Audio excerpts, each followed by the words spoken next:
Welcome to Hardestry. This is Farah. I am thrilled to have not just one, but two guests on today, one of whom I get to work with quite frequently because she is on staff with our nonprofit arts organization, Nurani Dance, and that is Lakshmi Ravi. However, we're not going to be talking about Lakshmi in relation to her role that I get to interact with, but again, a second guest we have on who you just heard a little bit about, Vinaya Ravi, and the two are sisters, and we get to hear a little bit about each of them individually, collectively, their current venture in which they co-founded their company. So without further ado, let's just go ahead and welcome them, and then we'll get into all of it. But welcome to Hardestry to Lakshmi and Vinaya Ravi.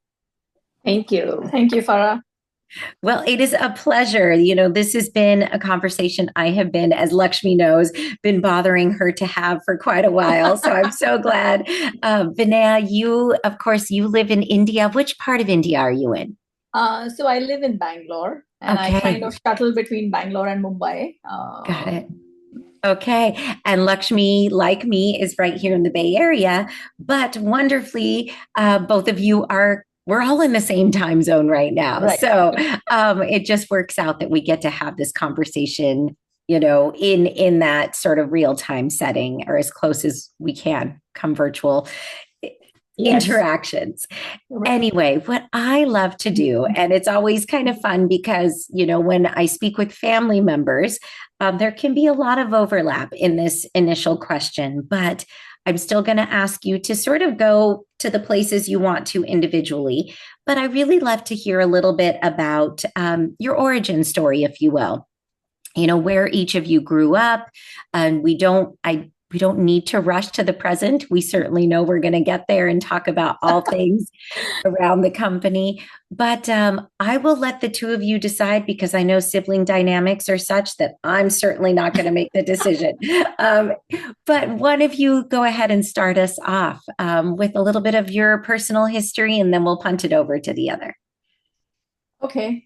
You want me to take it? Yeah. Start. So we started off, we grew up in a city called Pune. Grew up with a single mom, or at least I don't remember seeing my dad. So he passed away pretty soon. So our mom was taking care of us for the longest time. And we had a lot of hurdles, of course, monetary wise and stuff like that. And then I'll let Vinaya take over from here. Yeah, so I'm the elder sibling, and I can give a little more details into what maybe she doesn't remember. I don't know if you know it. I'm 3 years older to Lakshmi. So I have a little more memory of my childhood. We actually grew up in a very small town. I think in those days it was like a refugee camp for a lot of Sindhis and I think Gujaratis, and even South Indians who came down to Pune. So it was a very, very, very small part of Pune. In fact, one of the most, unrecognized. People wouldn't talk nicely about that area that we lived in. Okay. My vague memories, I remember we never had toilets in our house. We used to have common toilets. But even then, it was kind of a interesting childhood. I have very, very vague memories of it. A house being full of people. So my father's sister's kids were also living with us. Yeah, I don't remember any of these things. So I think in that small 1 or 2 room house, there may have been about 7 children, 7 people living in there. My parents being the oldest, the adults, and everybody else kids. And we lived in a community where, everybody was kind of our age. So I think we kind of grew up along with it. Lakshmi came much later, but the one thing I remember about Lakshmi is, she had these golden curls, and she was absolutely a gorgeous child. I was very ugly in the thing. I was very, very ugly. I was, really tall. I'm not very tall today. I'm only about 5'2", but I was like, literally like a scarecrow, thin legs, body, not proportionate. So, and she was the gorgeous one. She was really, really beautiful. We used to all call her Goldilocks. That I remember. Yeah, but as she said, we had an unfortunate incident when I was 8, she was 5. It was never detected. We never knew about this upfront. Had that not happened, I guess we would have had a very different childhood, because my father, as what I remember at that time, was scheduled to move to Germany Wow. in January or February of 81. And I think this was discovered one afternoon, July 1980, where when I came home, there was nobody at home. And I was told that my father was admitted in the hospital. So that's when we first had some ideas about, something going on. But even then, I was an 8-year-old. She was 5. I don't think she had any idea at all. I have no idea at all about all these things. The only scene I remember was 19th November, 9th November is the body. Wow. Yeah, in fact, that also was... and I don't think my mom even let us be there, because those things remember. I think one of our neighbors came and took at least me. I don't know about you. I think one of the things I very clearly remember is that morning we heard a lot of noise in the house. I thought it was laughter. Okay. Wow. Because, to a child that age, I mean, we were not exposed to death or whatever. So to me, it sounded like laughter. And I kind of woke up, and I think I remember waking her up also saying, I think Acha is coming back home. And then we remember our neighbors taking us away. And around 11:30 or between 11:30 and 12 is when we just came home, and we saw a body that was, had flowers all over it. And, even then, I don't think we realized. Yeah. I don't think it has even struck me even now. Wow. So, and for me, if you ask me, I don't even think I remember him at all. She has more memories. I do. But I don't, in my life, I feel there's no dad. See, for me, I mean, he had a very, very special place in my heart.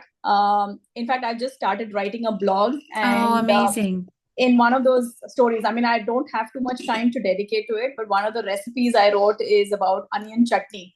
And my earliest memories of onion chutney comes from my dad, because, he and I had exactly the same taste preferences. We would like spicy food.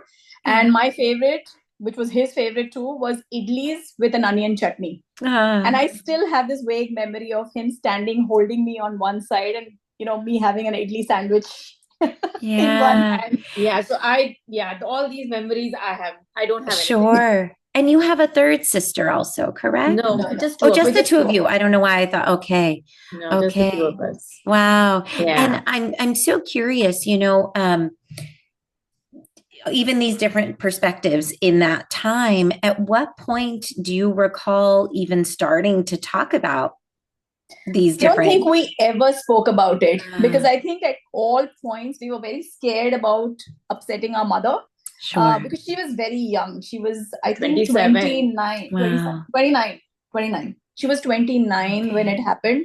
1950. It was 1951. Then 30. 30, she was about 29, 30 years old. Okay, And I don't know, I think because we were so young, and I can't remember, I think it was, one of our uncles, our chachas, had told us that, try never to bring that subject in front of my mother, because it was still very raw for her. Sure. I don't think we ever spoke about it. Never, ever. We tried not with mom, but I did speak to my dad's brother a couple of times, because they are here. So I used to keep meeting them often, and I did speak to them. But again, I was like, I don't have an image and I don't have a memory. So I can't even connect anything together. So it's like, for me, these, for me, my uncles are like a father figure. But other than that, I don't have any memory of my dad. So I have another guilt, which I don't know whether I ever told Lakshmi about. So when he was admitted in the hospital, he had multiple surgeries because he was suffering from stomach cancer, which we found out much later. And he had this cut that extended all the way. In those days, you never had invasive or minimally. So the scars were quite. So there was a large scar. Yeah. And this was a cancer ward at King Edward's Memorial Hospital in Pune. And it was not one of the most fanciest hospitals like you have today, in the US or even in India. I mean, today hospitals have progressed quite a bit. Sure. So I remember him and me sitting outside his room, and there used to be this guy, a bald guy, going around in a wheelchair. He would be crying the entire day. And I think at one point I looked at him, and his robe slipped open, and I saw the scar, and I was like stunned. I was like stunned in the sense shocked, stunned. And I said, "Oh God, if my dad ever comes home, I'll have to see this scar for the rest of my life." And in that moment has remained with me for my entire life, because I feel, did that word of an 8-year-old actually take him away? I don't know. I always feel guilty about the fact that maybe at some point that had some, Sure. I mean, the universe, I always believe the universe listens. And I actually sometimes curse God for having listened to that 8-year-old fear of that scar, and making us lose our parent. But I think what has to be, Yeah. Yeah. So then from that time, did you stay in Pune with your mother? Did you move? You did. Okay. We did. And the whole credit of that goes to my dad's grandmother. No, my dad's mother. Sorry, dad's mother. So my grandmother, but my dad, from my dad's side.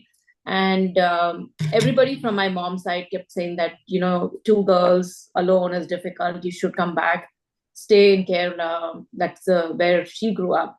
Right. But her mother-in-law, that's our grandmother, kept telling her, no, you're not moving from there. Initially people will give you sympathy and tell you come and stay. But after that, you're going to be a burden on everybody, and your kids are going to be a burden. So I mean, it's heavy. I think we hear a lot about these Saas Bahu dramas, and we hear so much about women cursing women. But if there's anything that I've learned from my mother, I think it is about how to appreciate the right strong woman, and how strong women actually help you grow. My grandmother, she was a mother-in-law, but I think she was more than a mother to my mother. If she hadn't been there, I don't think we would have been here.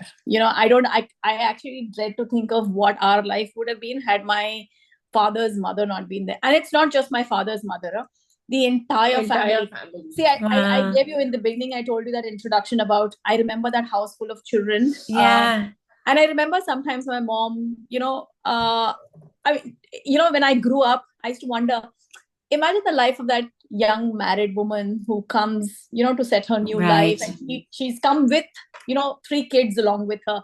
I said, what would her life have been?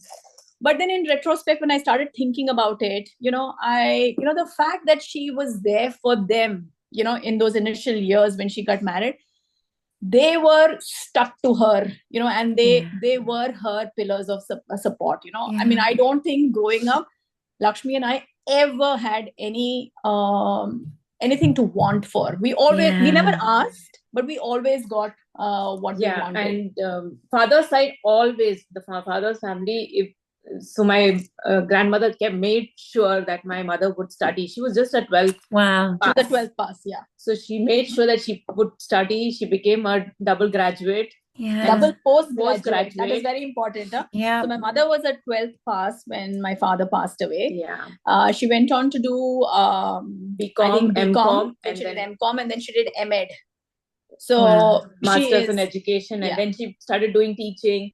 So she was busy. So when we used to have summer classes, she used to be studying and giving exams and all that stuff. So my dad's sister's husband, so our uncle, he used to come home, pick us up, and take us back to where he lives. And I think our whole life, I think this is the most fun part. See, I know it's a very, very sad story, but because I have memories and I cherish those memories. I also now revel in those memories, because I think it's very important part of our life. 100%. And this is the part of life that we really love. We've lived in the villages of Chhattisgarh. We've lived in the jungles of Chhattisgarh. That is all in the UP, MP district. Okay. I used to be a forest officer, so he used to take us everywhere over there. And it was a wonderful experience. So we never stayed home because mommy had to take care of her studies and, Right. There was somebody always ready to And to my mother bring never you had to in. feel guilty about the fact that she was never there for her kids, Yeah. because her late husband's family took care of us. Yeah. Like, we were their children. So yeah, I mean, I remember we grew up with tribals. We Yeah. spent our summers and winters with tribals.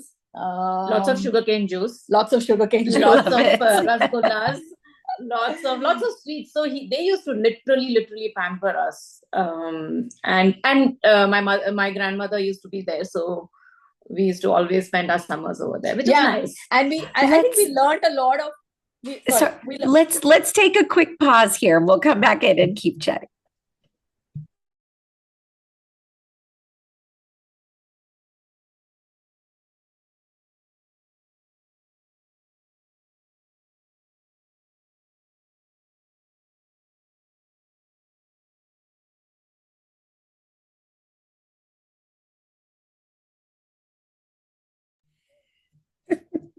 I'm seeing the gestures back and forth, so I get to chuckle.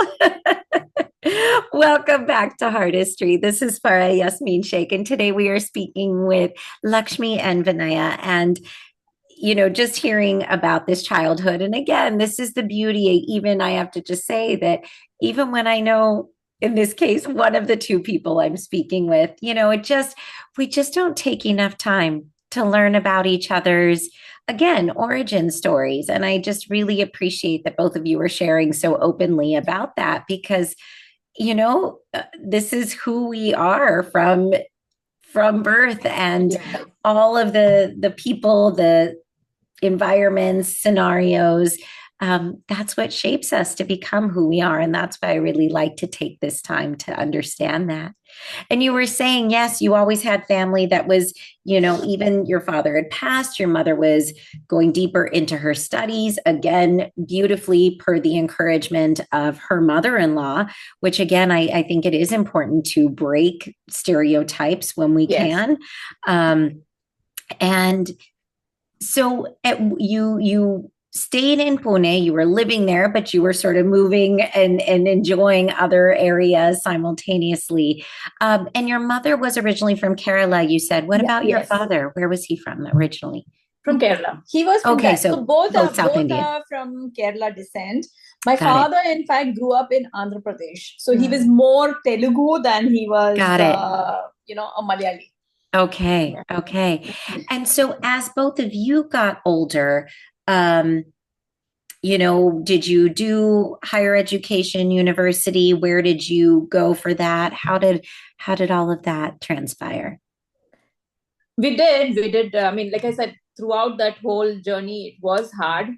We had fun times, but it was hard just because she was working as a teacher, and it was not the best salaries. Sure. But we kept. I wanted to be a doctor. And I actually really wanted to be a doctor. I don't know why. I don't know if it was a fascination of that title or whatever, but I really wanted to be a doctor. In those days, we could get into medicine on our merit from the 12th. And I missed my medicine. I missed my medicine by, I think, 4 marks. Direct admission. And, we studied in state board. So, our preparations for entrance exams across the country is not always the most optimal. And we didn't have, we also, like she said, we didn't have enough money to enroll into fancy classes. Sure. So I did do some of the entrances, but it didn't really work out. And I was not very keen on engineering. I just didn't want to. I could have got into engineering. I didn't. But I think, at least from my side, I'll tell you. So I'm a BSc Physics honor student. And then I went on to do my MBA in marketing. Okay. Yeah. And I did my mass communication and journalism and did a lot of editing, video editing and stuff like that. But now I'm not doing any of those things. Well, every once in a while we get to pull you back in. Yes, let's do something like that. And did you both did you do your university level education in Pune, or did you move at that point? No, everything was in Pune. Okay, awesome. And what was as you got older, what was your relationship like between the two of you? Have you always been very close? We No. were like a snake and mongoose. Even while growing up, we were never close. Yeah, we Oh, were never close. interesting. Absolutely not close. Yeah, we were One not would close at not all. know that now at all, based on, so many So things. if you've heard of, the term sibling jealousy and sibling rivalry, Rivalry, I think yeah. Vinaya and Lakshmi epitomize that phrase. Oh, interesting. But that is also because, like she said, she was very close to my dad. Yeah. And when he passed away, my mom, because she knew that she was his favorite, she never used to shout at her or scold her or any of those things. And she became like a rowdy person. Yeah, I was a complete rebel. I always did things against what my mother wanted. I think I probably, I don't know whether I should say this, but maybe I will, and I feel very guilty about this as well. I used to hate my mother for the first few years, after my father passed away. I don't know, the poor woman, she had nothing to do in his death, but I held her responsible for a lot channeling of things. The anger. Yeah. Yeah. And I was an uncontrollable child after he passed away, because there was so much, when I started realizing what that, the incident that we talked about was about, I think it turned me into a very rebellious child, and a very, very uncontrollable child. I would back answer my mother. I was really very rude, very short-tempered. Yeah, I can remember those instances, and my mom used to get so upset with all that. But still, because he always used to like her, or she was his favorite, she never could say anything against her. She tried, but it was never possible. And especially when you're a single mom, you don't know exactly how to take care of these situations. Sure. If you have like two of you are there, two parents are there, they will, like it's a bad cop, good cop kind of a thing. Totally. Yeah, but here she was like, and she was struggling with taking care of us, her school, her tuitions, cooking, all that stuff. So it was getting very, very difficult. So I don't think we even spoke much during those times. So when did that shift, and how did it shift? Because again, looking at you now, and as we start to move into what you created I think it together, is more recent, I would say, at least from this thing. Recent in the sense, I wouldn't say like 2 or 3 years back, but I would think 2002, 2003, when Lakshmi moved to the US and I used to visit her. I think that's when the connection started. Yeah. I think the distance makes the hearts grow fonder. Totally. I think when I got married, I came here, and I think she used to visit me once in a while when she comes for work or something. That's when I think we connected. But I think till then it was very difficult to connect with her. I mean, see, I wouldn't say everything was all south. Yeah. There were instances where we were, there were things between us where one would stand up for the other. Like I remember her. This is my interpretation of the situation. Okay. My mother used to classify me as the intelligent one. And I remember her taking up a part-time job to ensure I don't have issues with my further education and stuff like that. So there were things, very subtly that would kind of pan out. I think more from her side than from my side, initially at least. Because I will accept it. I was very arrogant, very, very arrogant. I mean, I have no shame in saying this. I'm sorry. Because, I think now I've gone through that full cycle and I realize what a terrible child I was, or a terrible young adult I was. But yes, I was very arrogant, and I truly appreciate everything, both my mom and my sister. So I think I used to be the very softer kid for my mom, because I had seen her cry, I had seen her do go through those different stages. So I used to always be like her support for her. And I did take up job after my 12th, just to support her and support our lifestyle and stuff like that. So so I think maybe 2002 ish, around that time is when we really got okay. No, Yeah. understood. And it's funny. It's making me remember my brother is 4 years elder to me. I'm the youngest of three, and he's the oldest. My sister and I were always very, very close, almost like we were 2 years apart in school, only 15 months apart in age, but we looked like twins. We did a lot of things together, all of that. But my brother and I, only 4 years apart, but I was the pesty, like, oh, just the little sister. And he didn't, I was more annoying than anything. But when he left the house for university, I still remember he would call my parents maybe every Sunday night or something. That was sort of their time. And once I remember either my mom or dad said, "Here, phone for you." And I got on the phone. I said, "Hello." And he called me by my family nickname, Falo. He said, "Hey, Falo, what's up?" And I said, "Who is this?" I didn't even know. So, and I think, to your point, distance was making his heart grow fonder of me. Like, oh, I missed that little annoying sister of mine. So, okay, well, moving us forward to closer to present time, as we heard about in the introduction, you co-founded a company, a clothing line by the name of Violet Clothing. And how and when, and again, I love that we've sort of laid all this groundwork of your personal history and joint one at that. How did that idea come to be? Okay, so I'll take that a little bit because I have a little background to this. So when I just talked about our childhood, I said she used to pick up, part-time jobs to kind of support my mother. Yeah. I used to stitch and sew to ensure we had the clothes that we could wear. Amazing. Coming from a financially, not so great thing, we never had money to buy, all the beautiful things in the world. So I remember going to small markets, or when I would visit my family, and I would buy, I always was attracted to certain prints and fabrics, and I would bring them back home. And we were very fond of Western clothes. So I remember uncle getting us some clothes from the US, and those patterns kind of stuck with me, and I would do research, I would cut them. So I kind of mastered a lot of, the English dress cuts, and, and I think for the kind of background we had, we were always pretty well dressed, even at that time, because I used to stitch these clothes. That was one thing I think my mother made sure I learned. I don't know whether it was because of interest or whether she was interested. I'm not sure. So that's when the first hints of this, the interest towards fashion started. And like I said, I wanted to be a doctor, Right.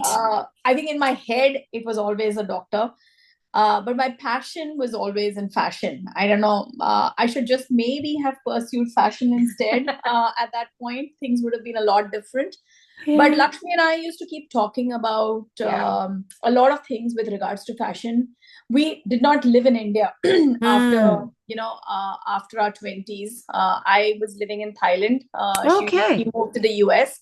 And this all started is when I came to the US, because we grew up with all these colorful prints, all these vibrant colors from different handlooms and all that stuff. And when you come to the US, you see the grays, the blues, the pinks, all plain ones. You don't, especially like at neutrals. that time, 2000s and all that.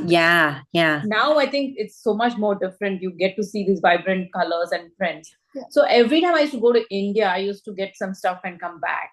And I was like, every time I have to wait. And we never used to go frequently at that time. Now we go very much more frequently. But at that time, it used to be once in 2 years or once in 3 years. Sometimes we'll go.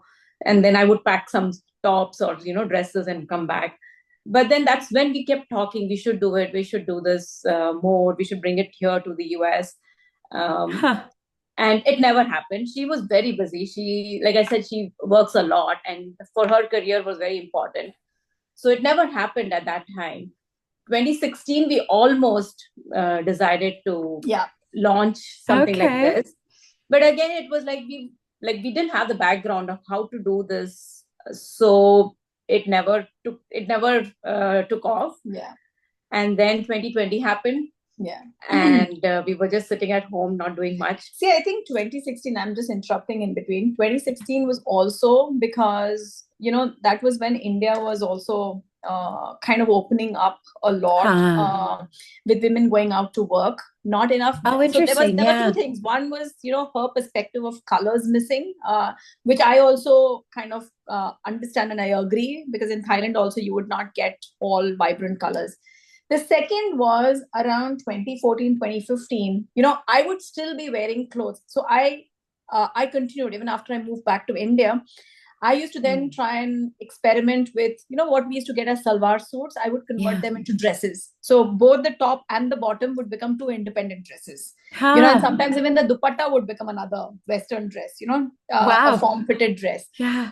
So, and I used to get a lot of people appreciating. And then we saw that there was nothing in the market, for Western formal wear, but with a little tinge of Indianness.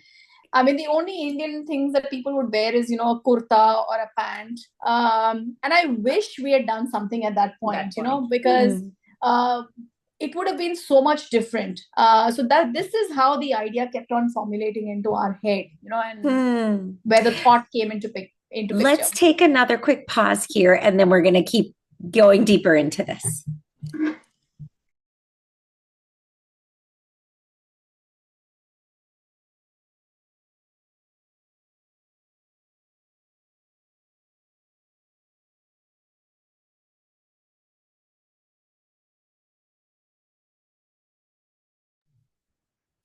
Welcome back to Heartistry. This is Farah, and today we are speaking with Lakshmi and Vinaya Ravi and hearing about sort of how the seeds were planted with Vyolet, the clothing company. And so, yeah, I mean, to your point, sure, it would have been great if something started sooner and, you could have maybe really kind of got a little bit more edge, if you will, on the market and the potential. Yes.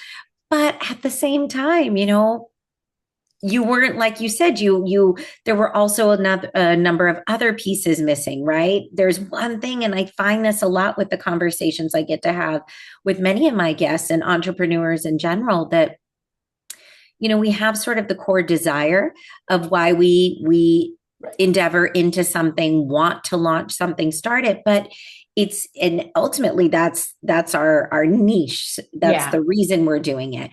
But then to actually implement and to run a business and whatever the unique components, I mean, fashion, distribution, tailoring, I mean, I don't even know, right? So there's so much there. So I'd like to think that if it were the right time, you would have done it because you had all of that already ready to go. But life happens. Yeah. So, the only reason we say that if we had done it at that time, because the industry right now is filled with what we are doing. True. If we had done it in 2016, maybe our business would have taken off in a different way. Very true. Rather than where we are right now. And I think we could have ridden the wave with COVID as well, because COVID really helped businesses explode. A lot of businesses came out in the forefront. But I mean, I guess we're okay. Yes. I think we're learning. This is something, I guess this is not just, we're not looking at it only from the monetary angle. We're also looking at it as a fulfillment of our passion. Very true. A step at a time. We're okay. We're taking it. We're learning. We're collecting. Yeah. So what are you learning? What happened? So you formally launched it. So you started moving the plan forward in 2020. Yes. When did you formally launch the company and essentially started selling the clothing? Selling was May 13th, 2023. Okay.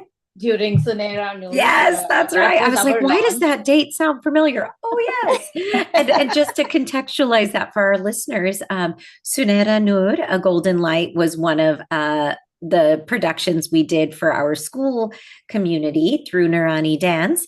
And because it was sort of contextualized and positioned in the Mughal period and specifically during Emperor Akbar's time, known as a golden age, we played on that with the naming, but we also had the Meena Bazaar, which was a very common weekly, monthly at least, bazaar that took place amongst sort of the palace.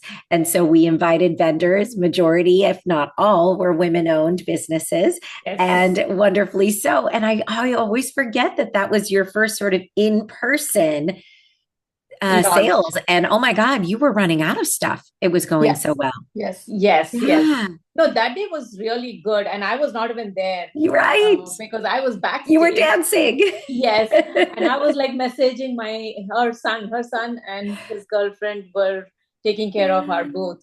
And I was like messaging from the backstage and saying, what's happening? How's it going? Because we had no idea. This is the first time we are even showing it to the public or, to everybody else, general public. Yeah. But it did well because of the vibrant colors. Again, we had Amit who picked up our that orange. Yes. Yeah, that was like a stunner, I mean, like we made things thinking about women. And, I absolutely love that he fronted. Absolutely. Yeah, he did an amazing job with that. But before that, 2023, before we launched, definitely we had a lot of difficulties getting production, manufacturing, fabrics, all that stuff. Going through all those things. Right now, I think we are still better because whatever we learned from whatever mistakes we did at that time, we've, at least corrected it to some extent. And we now figured out our path of how to go about with, production and manufacturing and stuff. Yeah. So we worked with local tailors initially. And I remember I would go to work, on my way back, I would go and check out the tailors, see if they finished it, scream at them a little bit, come back, then again do this, on and off. And I never realized, I mean, I'd actually transitioned into a calm person, but I didn't realize this would actually, bring out that rebellious again, where I would be screaming, losing my temper, because it's just so difficult to get local tailors to do what you want. In spite of the fact that you're giving them an order which was substantial and could support their entire income for the month. They would always be like, you're not the only client I have. I have other clients who probably have just one piece, but because they're local, they're not manufacturing houses, they would just not do it. The other thing we had was we couldn't go, I mean, both of us didn't have a background in fashion. We didn't know anything about manufacturing.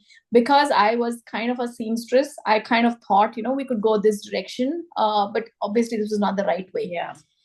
So I think a big transition happened 2024 in 2024, where we got one of our aunts on board who's also from the fashion industry, and she connected us to some factories. And that's where, at least from a production side of things, again, there were challenges, but that's where doing with the local tailors, the problem was, quality check. Control. Nobody was there to check it out. I was over here. She was busy. And then she moved within this thing. She moved from Bombay to Bangalore, and then all the things were happening in Bombay. So she had to come back to Bombay. So there was a lot of things. Right. The quality check was not happening, which was not right, because we are delivering something to public, and we're not doing a quality check. So with our production houses being in Bangalore now, we were able to do it. And also our aunt helped us. She would go and she would supervise them and see how things are going. So it really helped us with her coming on board. We also had one instance where we went to Jaipur. In fact, not Jaipur, to a small town, Bagru, where we got a small manufacturing house.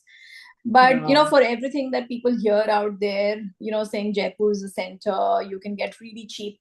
I'm telling you, the quality is just not what we want our customers to do. So it's a lot of, as understandably, a lot of kind of trial and error, and then figuring out what's going to stick from an efficiency, a quality, all of that. And who does the designs of your clothing? Mostly she does it, but we both collaborate on it. We think about how it should be. And of course, Pinterest is there. Pinterest allows us. We have to credit some of the designs that we see on Pinterest. The Western designs, and we see how can that fit into an Indian fabric. And of course, we tweak it a little bit here and there. But we design most of the clothing. Amazing. And then, and how do you determine what quantity of particular designs and items you're going to make? That we are still struggling Yeah, we're still with. learning. But again, she has, I think, because of her work background, she has some idea. And she was the one who used to do most of these deciding factors on, sizes and how much quantity. But again, it's sometimes like if a design gets popular, we don't have the sizes. And if something does not get popular, we have everything just remaining in the warehouse. Sure, And we don't know what to sure. do with it. It can be hit or miss depending, Yeah, and it's absolutely hard to predict. And Yeah. something that I launched in 2023, those dresses, at that point of time, nobody was interested in those dresses. But the same thing, those same dresses that I took in 2024 to Delhi Hat, it just became popular. And, How I was interesting. selling. Yeah. So it depends upon when, what, all those factors are really important. Yeah. And, and I know, Lakshmi, you just referenced Delhi Hut. And so I know that you are very active in being at events here in the Bay Area and such, and selling the product there. Are you doing that in India as well, or what are the various ways in which you're actually getting the product in people's hands? We not very actively. We've done a few shows. Some have been a complete miss. We tried, to see, experiment the same way that Lakshmi tried in the US. I'm not a big fan of these pop-up stores and exhibitions unless, I always keep telling Lakshmi this, unless we're able to reach out to our target customer, announce that we are coming and are in a very elite kind of space. I mean, elite, I would say, more targeting the middle class plus kind of people. In India, it's very difficult to go to these pop-up stores, exhibitions, things. You have a lot of apartments that have sales and all that. All that I found a complete miss, because in all of these kind of markets, it's food that sells the most. People are there just because they don't want to cook lunch or dinner. And then by, I will just go through and see what is there. And then price becomes an important factor. Sure. I remember, Lakshmi will probably also mention this, we have one of our very, very popular designs, which is the pleated pants in these very soft flow cottons and mulls. Which is priced a little high. It's $23.99 in India, 2,399.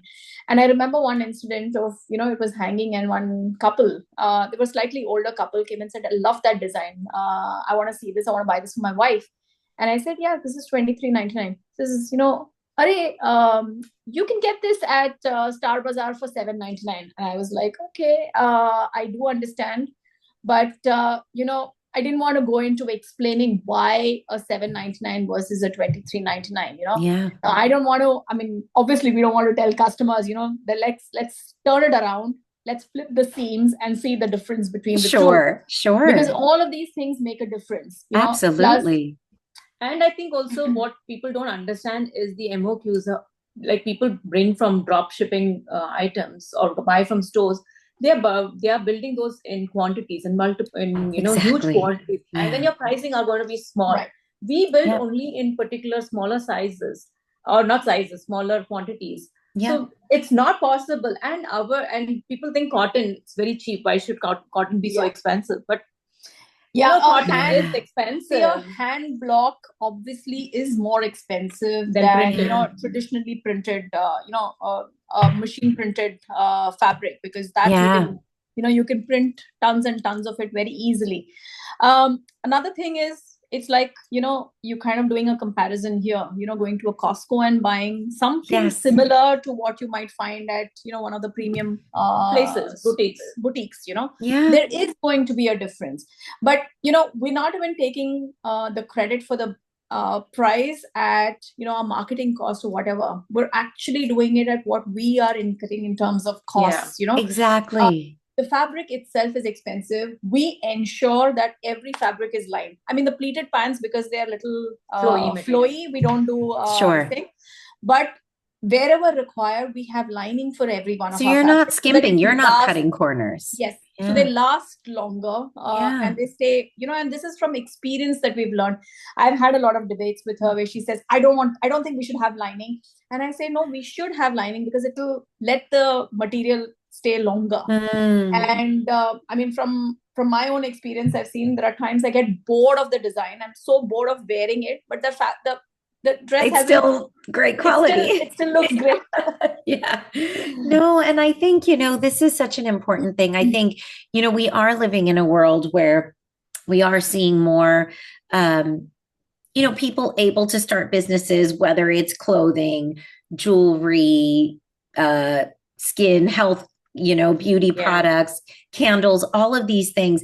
But even, and Lakshmi knows this, of course, yes, I was going to say this. deeply, even with, the work that we do in the world of dance, I think we have not just as a global society, I certainly think Western countries, even more so, the US probably being at the helm of that. But I think also within our South Asian community, we are so insistent on basically too often like getting a discount. Yeah. And even when something is of the highest quality, we still feel like, especially if it's something South Asian, it should be priced less. Right. Yeah. And it's almost like we have been undervaluing ourselves for years to where we've set the expectation to be so low. So, for example, taking the work that Lakshmi and I do together with our school, like we often get told, oh my goodness, your classes are so expensive. Ironically, if we were really to show them, actually per hour, it is actually not that much more. But what I've used in conversation with folks, I said, you know what? Well, then consider me a boutique. Consider me that small store that's holding very minimal quantity, but we'll make sure you get the quality. Right. And so I'm not looking at volume. I'm not looking at having hundreds of students and just churning them through. I'm looking at keeping things contained so it's both manageable and we can deliver on quality. And it seems like exactly what you're doing in your world as well, right? Yes. And we're so used to the Costco's and the, output that's this huge amount. I mean, Amazon to say the least, So, and we have to understand why are even food items cheaper? I learned from somebody who's in the food industry that why do you think you get it cheaper at Amazon? Because they have a shorter shelf life. They are not buying with that same longevity that a small market is. Right. So anyway, I mean, there's so many factors that the consumer does not realize, let alone everybody deserves to be valued. Exactly. No, I think this experience with Violet also brought me a new perspective. There was a time that I would go to the roadside vendors. I would always haggle, nahi bhaiya, thoda kam karo, reduce the price a little bit, 5 rupees less, 10 rupees less. And then I came across this one article about, how a man walks to a roadside coconut vendor, haggles for the price, doesn't get the price he wants, goes into the mall and gets a Coke for, full price. So he's drinking a 500 ml of Coke at some 70 rupees. And the coconut was just 35 rupees. But, he was sitting and haggling for that. You would have given that person his income. What he deserved. And this whole thing, this perspective of this with our background in Violet, we kind of realized we really have to give it to value the whatever they are selling. That has to be some, unless it is really overpriced. Sure. There has to be some degree of being able to decipher, but absolutely. So can one of you talk briefly about how you came up with the name Violet? Violet is a combination of both our names. So V stands for Vinaya. And then we were like, how do we get, Lakshmi also? We didn't want to bring both the names and, create like a mix of those. So we said, okay, something with color, something with, which goes back to what we really want to represent ourselves with. And why? Let. So L comes in middle and then it just brings both of them together. We let's. So it's basically we let's. I love it. And we live, I think this is like the new re-emergence of our relationship also, where both of us cohabit and coexist in perfect harmony. It is difficult. It's difficult. I have to bring this up Yeah, quickly. please. I am Because curious of about that. being in two different geographical locations. Yeah. Like if we have to make a decision, if she has to make, and mostly it's her making the decisions because Sure. everything is in India, and I will be sleeping at that time. It's nighttime for me when most of the decisions have to be taken. So she Yeah. has to get an answer immediately. And that's why I think we are going slow, but I think it's the right way to go, because we're not Yeah. able to take these decisions faster. And if I was in India or if she was here, it would be much more easier to sit down and do these Sure. things. Sure. But it doesn't happen. But we are happy at where we are, and we are taking it slow. Yes. And hopefully it will go where it has So to go. yeah, what are your short, long-term goals for the brand? So right now, I think, we've kind of scaled back a little bit in terms of development and manufacturing. Production. We're kind of understanding. So whatever we have and whatever experience we've had with the exhibitions here, in India also, we're trying to go through some of the marketplaces. We're trying to understand what consumers want. So what we've taken a step back when now, we've kind of flooded wherever the markets that we're trying to look at with things that we have. From there, we're trying to look at feedback and also looking at what people are generally wanting, and then trying to see how we can incorporate that with, our styles, our fabrics, and how can we expand more into other fabrics of India as well. There was a time where we started off with the Jaipuri stuff, mostly only Ajrak and the Sanganeri. And then we said, hey, we are Malayalis. And, we are actually proud of being Malayalis, even though we don't look or sound like a Malayali.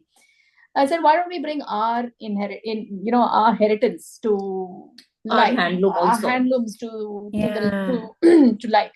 And there's a lot you can do with that gold and white, gold and cream.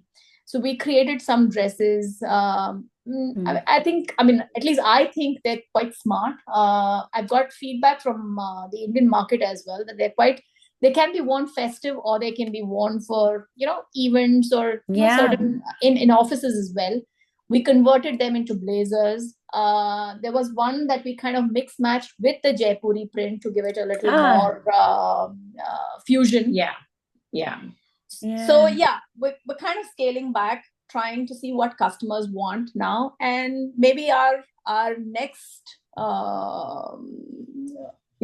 hurrah, would be maybe launching them in smaller pieces or like prototypes to see people's interest, and then so we're thinking is taking 1 or maybe 5 designs that are very popular rather than just going all over the place with designs, and then replicate them in different handlooms, like you said, ikats, kan, all those different handloom rather than making multiple designs and nothing, one is selling, one is not selling, and it's just sitting in the warehouse. So that's what we are planning to do. Hopefully, that our vision is that we have a store of ours. Amazing. In both geographical locations is what I'm thinking. One in Bangalore and one here. We don't want to expand too much where we don't have control. But right now the vision is to have 2 stores, physical stores in both locations. Well, again, I just think about from where to where you've come. As far as your childhood not really being close growing up, and now look at this beauty of this team. And yes, you are sisters, and I'm certain that contributes to it. But I think it's all very possible. You've already shown that. Well, I'm going to ask you both one last question that I always love to end my conversations with. And that's really about the concept of heartistry. So the name of the podcast, it's the word heart and artistry put together. And for me, that's really been about speaking with individuals that bring a passion, compassion, and commitment to whatever they're doing, income generating or not. And I always love to hear from my guests whether as I'm speaking about it now or when we reached out. Lakshmi, again, you've been familiar with this name for a while, but what, if anything, does this idea, this word, heartistry, mean to you? So I'll ask each of you to respond. again, like we said, artist, it's basically working with all these weavers. So, trying to bring their work in the forefront. Mm. I would say that is what, that would be the meaning for me, to show what art is or what culture is in terms of handlooms from the artisans back in India. That would be my vision. Yeah, and mine, I think, would be something similar, exploring the heart of artisans across the. I would go a little more, not just India. I think at some point we would also like to explore the breadth and width of the entire country. Why just India? But we'd like to start with India because there's a lot that is there in India. And, where we may have lost out in terms of time, I think we can make up with the breadth we can cover. Yeah. Beautiful. Well, it's been such a joy to hear more about each of you individually. And I think so much of what you shared is such a relevant. I think it's a very accessible and relatable story for somebody either who's been on a similar journey, even if in a different sector industry, and or somebody who might be exploring creating something on their own. I think so much of what you said around following through on an idea, and yet also being open to knowing that it's going to expand and contract and evolve and all of that, both based on your desires as well as what's working and flowing for you. Right. So I really appreciate so much of what you've shared today. Thank you. Thank you for giving us this platform too. Thank you so much for the opportunity to talk about it. Yes. Absolutely.